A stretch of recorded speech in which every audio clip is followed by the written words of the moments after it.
Joel chapter 2. Blow a horn in Zion. Sound an alarm on my holy mount. Let all dwellers on earth tremble. For the day of YaHuWaH has come. It is close. A day of darkness and gloom.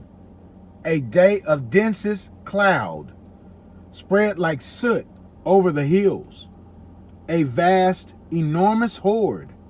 Nothing like it has ever happened, and it shall never happen again, through the years and ages.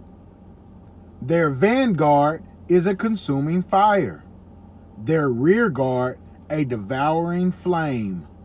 Before them, the land was like the Garden of Eden. Behind them, a desolate waste. Nothing has escaped them. They have the appearance of horses. They gallop just like steeds. With a clatter as of chariots, they bound on the hilltops. With a noise like a blazing fire, consuming straw, like an enormous horde, arrayed for battle. Peoples tremble before them, all faces turn ashen. They rush like warriors, they scale a wall like fighters, and each keeps to his own track. Their paths never cross. No one jostles another. Each keeps to his own course. And should they fall through a loophole, they do not get hurt. They rush up the wall, they dash about in the city, they climb into the houses, they enter like thieves by way of the windows. Before them earth trembles, heaven shakes, sun and moon are darkened, and stars withdraw their brightness. And YaHuWaH roars aloud at the head of his army, for vast indeed is his host. Numberless are those that do his bidding.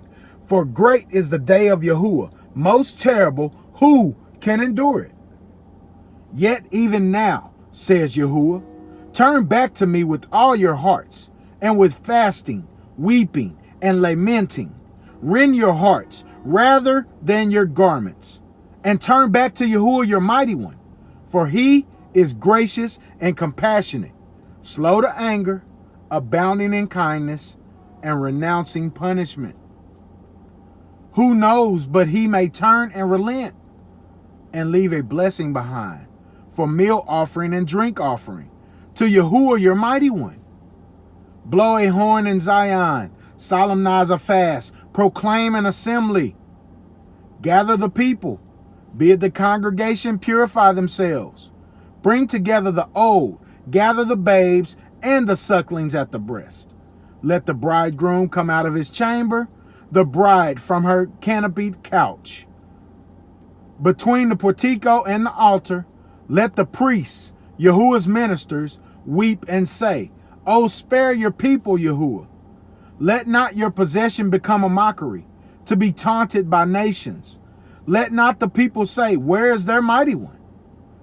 Then YaHuWaH was roused on behalf of his land and had compassion upon his people. In response to his people, YaHuWaH declared, "I will grant you the new grain, the new wine, and the new oil, and you shall have them in abundance. Nevermore will I let you be a mockery among the nations. I will drive the northerner far from you. I will thrust it into a parched and desolate land, its van to the eastern sea, and its rear to the western sea. And the stench of it shall go up, and the foul smell rise. For YaHuWaH shall work great deeds. Fear not, O soil, rejoice and be glad, for YaHuWaH has wrought great deeds. Fear not, O beasts of the field, for the pastures in the wilderness are clothed with grass. The trees have borne their fruit, fig tree and vine have yielded their strength. O children of Zion, be glad. Rejoice in YaHuWaH your mighty one, for he has given you the early rain in his kindness.